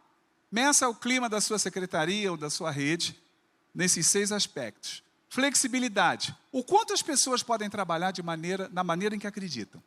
Responsabilidade. O quanto as pessoas se comprometem em fazer bem feito e no tempo certo tudo o que lhes cabe fazer. Padrões de qualidade. Qual o nível médio de qualidade de tudo que as pessoas fazem na sua rede? Autoavaliação. O quanto as pessoas avaliam o próprio trabalho com coerência? Consciência. O quanto as pessoas conhecem e agem de acordo com a missão e os valores da secretaria. E, por fim, o engajamento. Qual o nível de comprometimento das pessoas com o projeto, né, da secretaria? 1 é a menor nota, 5 a maior nota. Sejam verdadeiros com você mesmo, mas não olhe o resultado primeiro não, tá? Faz lá, bonitinho, e aí a gente chega na nossa última parte. Digamos uma parte assim meio que terapêutica, né? Bem terapêutica. Falando das 3 dores, né? E das dores, né? Eu aqui elegi 3. Do secretário de Educação e de alguns remédios que a gente pode apontar aí também. A primeira coisa que eu tenho a falar é o seguinte, talvez doa um pouco, mas o que a sua rede está tentando lhe dizer que os relatórios não mostram? É preciso que a gente tenha coragem de ouvir isso. Tem sempre alguma coisa tentando ser dita, né, que os relatórios escritos não estão mostrando. A gente precisa abrir uma brecha para tentar ouvir de verdade isso. E, dentre essas dores, eu diria que eu não tenho lá muito tempo como consultor ou como mentor de secretarias de educação. foi só depois da segunda da pandemia. Eu já ia falar depois da Segunda Guerra. De onde é que eu tirei isso? Imagina. Foi quase uma guerra aquilo mesmo. Né? Mas a idade ainda não está tanta. Foi depois da pandemia que algumas secretarias... Eu nem sabia que eu sabia fazer esse negócio. Foi impressionante, né? Mas depois da pandemia, algumas coisas começaram a acontecer, algumas secretárias que já me conheciam, tipo, Júlio, você pode fazer uma espécie de consultoria? A gente quer sentar com você, dizer o que a gente está pensando, você vai... Eu, por uns momentos, falei assim, tá, a gente pode tentar. E aí foi, e deu certo, e foi dando certo, então foi contando para outra, contando para outra. Comecei a descobrir que eu era mentor de lideranças, né, na área de educação. O que alguns têm os anos, né, de experiência que fazem da gente uma coisa mais ou menos assim. A psicologia ajuda muito também, é óbvio. Mas eu elejo 3 dores que eu observo muito nas secretarias que eu faço esse acompanhamento mais de perto, né, essa mentoria. Solidão, aprisionamento político e fantasmas internos. E aí, para a gente finalizar, eu digo para vocês, a solidão do líder tem a ver com o seguinte, minhas queridas e meus queridos. No final das contas, todo líder é um solitário. E não adianta você querer fugir dessa solidão. Vai chegar uma hora que você vai olhar para um lado e para o outro, e não vai ter com quem dividir, não vai ter com quem... Não tem. É você e você. E você vai ter que tomar uma decisão. Espero que você seja uma pessoa de fé. Espero que você tenha amigos de confiança. Né? Espero que você seja uma pessoa que busque o seu autoequilíbrio. Porque chega uma hora que a solidão vai acontecer. Né? É sempre assim. Chega um ponto em que a decisão é exclusivamente do líder. Por isso, é essencial que todo líder tenha um sábio, um bom confidente de plantão, de preferência, né? Um bom ouvinte que possa ajudá-lo a se ouvir antes de decidir. Boas mentorias também costumam ajudar a diminuir essa solidão, né? Cuidado com a armadilha de ter confidentes na própria equipe, tá? Por maior que seja a confiança, os interesses, as vaidades e a visão de dentro costumam embaçar as conclusões e as opiniões. Eu sei que isso é muito frequente. Tem alguém na sua equipe que você confia muito, então ele é o seu confidente. Só não esquece que ao mesmo tempo é o seu confidente, mas faz parte da equipe. Tá? É só lembrar disso, é um cuidado. Desenvolva a confiança na sua intuição, isso é um caminho bacana. Em geral, a intuição fortalecida resulta de observações conscientes e inconscientes. Isso costuma ser um direcionamento bacana para a gente. O que é a intuição? É um conjunto de observações que a gente fez, conscientes e inconscientes da realidade, e que motivam a gente a tomar uma decisão. E muitas vezes ela vem forte, e quando a gente é inseguro, a gente, ai meu Deus, será? Será uma terceira vez que isso vem na minha cabeça? Será? Né? A gente tem que fortalecer essa intuição, se a gente, né, está à frente desse cargo. Esse é muito delicado. Esse aí é muito delicado. Mas o aprisionamento político é a segunda dor que eu vejo muito frequente nesse cargo de liderança que todos vocês exercem, né? E o que eu tenho a dizer sobre isso? As relações e as concessões políticas, gente, precisam ser muito bem discutidas no início do mandato. Espero que tenham discutido. Caso não tenha sido discutido o suficiente, é fundamental que o secretário se posicione com assertividade e com fundamentação. Claro, a assertividade e a fundamentação com a qual você vai se posicionar, por exemplo, diante do prefeito, é inversamente proporcional à sua vontade de permanecer no cargo. Se você tem muita vontade de permanecer no cargo, seja menos assertivo. Se permanecer no cargo para você é alguma coisa que vale primeiro os seus valores e tal, aí seja muito assertivo e arrisca tudo. Mas isso só quem pode responder é você mesmo, né? Cargos e setores, presta atenção nisso, cargos e setores essenciais para o funcionamento de processos que sejam ocupados por indicados políticos, ai, arrepiei aqui, precisam ter extremo cuidado com as amarrações funcionais para minimizar o prejuízo nos resultados. Júlio, não entendi nada que você quis dizer aí. Vou tentar traduzir. Os indicados políticos são inevitáveis, não vamos entrar nesse assunto. Cuidado quando esse indicado político vier com carta marcada, porque tem isso também, né? Tem um indicado político que fala assim, acha um lugar para ele, ponto, legal, esse eu ainda tolero. Né? Eu vou conhecer primeiro, vou ver perfil, essa coisa toda. Mas tem aqueles que vêm com etiqueta. ela vai liderar o seu RH. Olha, eu tenho o seu pedagógico, aí mata um, né? Aí mata um. Se tem um pedagógico, se indica o pedagógico, aí mata um. Mas é assim, cuidado, amarra as funções. Amarra. Olha, esse cargo tem essas atribuições, os resultados esperados são esses, eu faço o monitoramento, é feito desse jeito, tem que ter descrição de cargo, amarração funcional, tudo, se ele for cair na mão de um indicado político. Então, cuidado muito com isso. Terceira reflexão, conversas francas costumam ser a melhor pavimentação para estradas sujeitas a buracos e ondulações. Não caminhe por estradas acidentadas. Está sentindo e percebendo alguma coisa? Pô, abre teu coração. Senta com a pessoa de direito, né? Com a pessoa que indicou, ou com o próprio. Eu começo sempre com o próprio. Olha só, vamos conversar? Tem uma coisa que não está legal e a gente precisa se realinhar aqui. Né? Então, são ossos do ofício, né, que fazem parte. E aí a gente chega na parte final, os fantasmas interiores, e talvez na mais subjetiva de todas. Todos nós os temos e todos nós temos que lidar com eles. Né? Eu só vou ler, né? Porque senão vai se tornar uma sessão terapêutica aqui, mas cada um leve para casa as suas reflexões. Esses fantasmas interiores, eles precisam ser trazidos à consciência para que a gente... não sou eu que estou dizendo isso não, quem está dizendo isso é o Katz de Vries. Quem não conhece, conheça. É o meu autor de liderança predileta. Isso está nos livros Grupos e Organizações dele, mas ele tem vários livros sobre liderança. O primeiro fantasma é esse. Necessidade excessiva de controle. Tem pessoas que têm que controlar tudo. É o fantasma do líder que acredita que só as coisas feitas por ele sairão bem. Como é que ele se manifesta, esse fantasma? Ele é centralizador, tem dificuldade de delegar, não consegue fazer microgerenciamento, ele quer fazer até um microgerenciamento, ele quer verificar até os detalhes. Sufoca a equipe e causa lentidão nas decisões. Qual é a raiz psicológica disso? Medo de perder relevância, insegurança, perfeccionismo e crença de que confiar é arriscado. Né?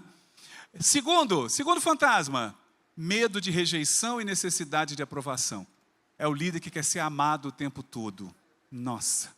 Efeitos, evita conversas difíceis, posterga feedback, tolera baixo desempenho, busca consenso excessivo e não sustenta decisões impopulares. Esse fantasma faz o líder trocar respeito por popularidade e contamina terrivelmente.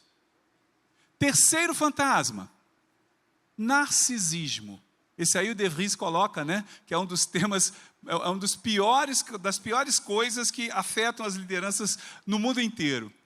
Na bibliografia é um dos temas mais estudados. O narcisismo pode até gerar carisma, ambição, mas quando ele é excessivo, produz egocentrismo, dificuldade de ouvir, baixa empatia, necessidade de admiração, né, intolerância a críticas, apropriação dos méritos da equipe. E essa é terrível, né? Se apropriar dos méritos da equipe é terrível. O grau de narcisismo explica boa parte da eficácia ou ineficácia de uma liderança, entendendo que narcisista todos nós somos um pouco. Senão não gostaríamos de exercer o poder, tá? A sessão de análise precisa chegar nessa conclusão. Narcisista todos nós somos um pouco, senão não gostaríamos de exercer o poder. A gente só tem que controlar o nosso grau de narcisismo. A gente tem que ter muita clareza nisso. Né? Volta. Síndrome do impostor. Essa eu já senti muito no passado. Graças a Deus me curei dela.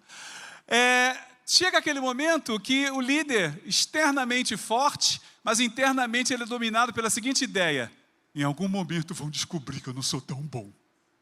Em algum momento vão descobrir que eu sou um impostor. Né? Vão descobrir que eu não tinha condições de estar aqui, porque no fundo eu de repente não achava que tinha, né? Consequências, excesso de preparo, dificuldade de decidir, medo de exposição, aversão ao risco, baixa ousadia. Na prática, ele lidera abaixo do seu potencial. Quinto fantasma que todo líder tem que enfrentar: medo do conflito. Um dos sabotadores mais comuns. O líder evita tensão e deixa problemas crescerem. Não corrige comportamentos tóxicos, adia decisões, preserva a paz superficial e perde autoridade moral. Você está vendo que tem coisas sérias acontecendo na sua equipe, mas você não consegue tomar uma providência. Né? Por sinal, cultura é mais o que você não faz do que o que você faz, tá? O que você não faz define mais a cultura da sua liderança. E aí as pessoas percebem, ela não fez nada, daqui a pouco tem outro fazendo, daqui a pouco tem outro fazendo, daqui a pouco tem outro fazendo, daqui a pouco você já não domina mais. Sexto fantasma, vaidade e apego ao ego. É o fantasma do preciso ter razão. Sinais, dificuldade de mudar de ideia defensivamente, dificuldade de mudar de ideia, defensividade, justificativas excessivas, se justifica por tudo, baixa escuta, resistência a aprender com os subordinados. Esse é um dos maiores bloqueios para líderes experientes. Tem muita gente experiente que sofre disso. Acha que a experiência vai dar conta de tudo, então, né? Aí pronto, vaidade, entra na vaidade. Isso é muito fácil, né? Todos nós estamos sujeitos a isso, a todos esses fantasmas. Sétimo e penúltimo fantasma, medo da vulnerabilidade. Alguns autores tratam esse ponto como central da liderança contemporânea. O líder teme demonstrar dúvida, emoção, desconhecimento, fragilidade humana. Resultado, tem uma comunicação artificial, tem pouca confiança da equipe, distância emocional e a cultura de medo do erro. Aí a equipe passa a esconder os problemas, que sem querer a gente deixa isso vazar. E por fim, crenças limitantes sobre poder e merecimento. Exemplo, líder não pode errar. Preciso resolver tudo. Pedir ajuda é fraqueza. Ser firme é ser duro. Né? Se eu desacelerar, eu perco espaço. Esses estão ficando doentes. Esses estão adoecendo. Se eu desacelerar, perco espaço. Essas crenças geram desgaste e, na maioria das vezes, decisões muito ruins. E a gente vai concluindo dizendo assim, você, secretário, secretária municipal, você quer deixar um legado? Você pensa nas pessoas, né? Cria equipes mais fortes, líderes escolares, né, com uma formação realmente, insiste na cultura da colaboração. Você quer deixar legado nos processos? A gente precisa construir essa governança estável, esse monitoramento eficiente. Uma dica, quem está seguindo esse caminho está vendo que é verdade. Implanta avaliação setorial e institucional, gente. Isso evita desgastes e faz com que as pessoas precisem se comprometer com aquilo que fazem. Mas isso tem que ser implantado de forma oficial na rede, né? Agora mesmo eu estou acompanhando uma rede que está fazendo avaliação, vai fazer a primeira avaliação institucional das escolas. Então, as escolas primeiro vão se autoavaliar com os mesmos itens. Depois, cada escola vai apresentar a sua autoavaliação. Depois, alguns avaliadores externos da Secretaria de Educação vão avaliar algumas escolas com os mesmos critérios. Depois, esses resultados vão ser batidos, vão ser juntados. E aí a equipe diretiva vai ser chamada e vai se fazer com cada equipe diretiva a devolutiva dos aspectos que estão funcionando e que não estão funcionando das suas escolas. Dá trabalho implantar, mas depois de implantado, nossa, funciona porque o processo fica estabelecido, não tem como. E é uma questão legal também, né? Avaliação institucional é legal. Avaliação setorial é dentro da própria secretaria. O quanto esses setores estão verdadeiramente funcionando, né? E por fim, quer deixar o legado nos estudantes, na aprendizagem, na permanência na escola, na equidade e na visão que cada um vai construir de futuro, né? A forma que vai enxergar o futuro. Ao final de uma gestão, o que permanece não são os decretos assinados, mas as capacidades humanas e institucionais que foram construídas. E mais uma reflexão final. Se sua equipe descrevesse hoje a cultura da sua secretaria em uma palavra, apenas uma palavra, você está aqui, eu vou lá na sua cidade, vou reunir toda a sua equipe e vou perguntar assim, me define em uma palavra a cultura dessa secretaria. E vou trazer eu para você e vou te entregar a palavra que eles disseram. Você tem clareza de que palavra seria essa? Se não tem, pense nisso. Ou a primeira palavra que te vem à cabeça geralmente faz sentido, né? É legal você lidar e manejar essa reflexão. E toda decisão tomada em uma Secretaria Municipal de Educação chega, cedo ou tarde, à vida de uma criança. Liderar para transformar é nunca perder de vista esse destino ético que cada processo tem que ter. E aí tem um videozinho final, não sei nem se eu tenho tempo para isso, acho que eu já deve ter estourado, mas um videozinho final que eu gosto muito, que é uma jornada que todos nós, né, projetem-se nessa jornada.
e que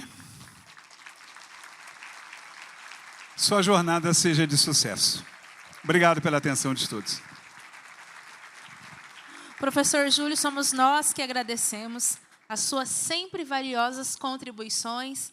Alguns já conheciam um pouquinho do seu trabalho, outros estão tendo a primeira oportunidade de tê-lo também na nossa jornada enquanto secretários de educação.